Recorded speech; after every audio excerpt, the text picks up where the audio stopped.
Metro, we were still booming. Say you love me 500, all of a sudden. I know what you want to. What's going on, guys? So I wanted to show you a week of deload training for me and how I go about it and why I deload, what the point of it is, etc.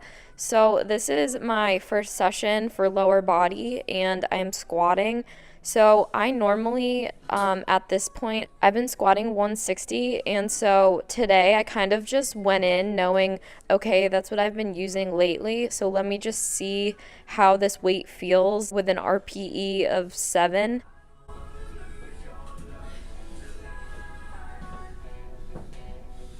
The reason why athletes deload is because when you just continue progressing in the gym, your body kind of reaches a point where it's like, okay, that's enough, and it basically stops adapting because it needs the recovery time. And so sometimes instead of just taking a few off days, it actually needs just lower intensity for a week to kind of recharge itself.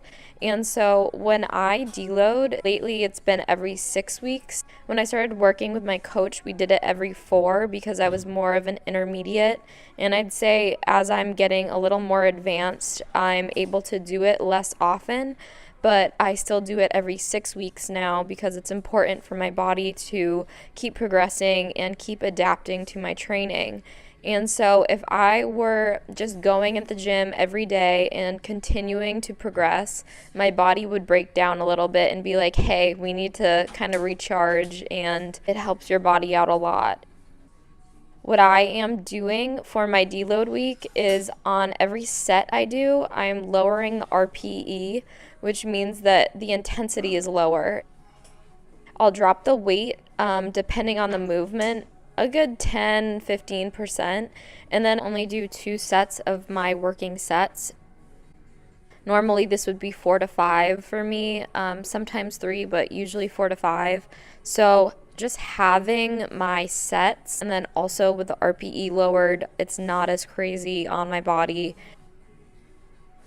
Actually felt like it was moving really fast for me, so I only moved my weight down like 5-10 pounds, and I did 7 reps, usually doing probably 6 or 7 and going really heavy. And so this, like, it felt good because at the same time my body's still adjusting from my competition and being in that fragile state, and so my weight is increasing like crazy, that I wasn't like need to drop the weight a ton, because honestly the next time I go in for squats and am trying to progress, it'll be probably more than 160, if not more reps at that weight. And so that's why I did that.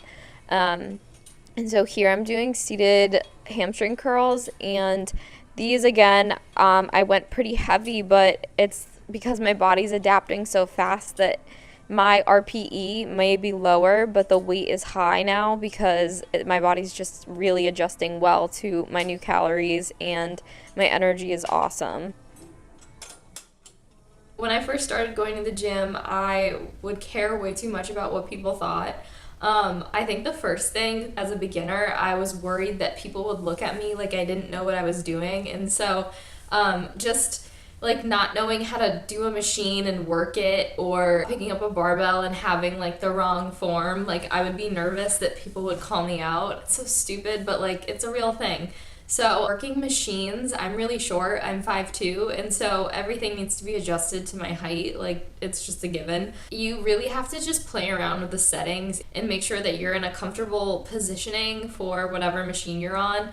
So I definitely recommend just taking the time to make sure that that's in place. You don't want to be hopping on a machine and just doing the motions and scared to like actually make it fit you because the actual movement won't work well. So take the time to adjust the machine. Don't be worried about what people think of you. It's gonna take literally everyone who has used whatever has taken the time to be like, okay, how do I do this? What setting do I need? Blah, blah, blah. And I do recommend writing it down on your phone, just in your notes. Like, I know for me, when I started doing the seated hamstring curl in my new split, I write down, okay, seated pad positioning is on 5, and then the leg pad is on L, and then the weight I'm using is blah blah. So I recommend just writing it down on your phone so you remember it.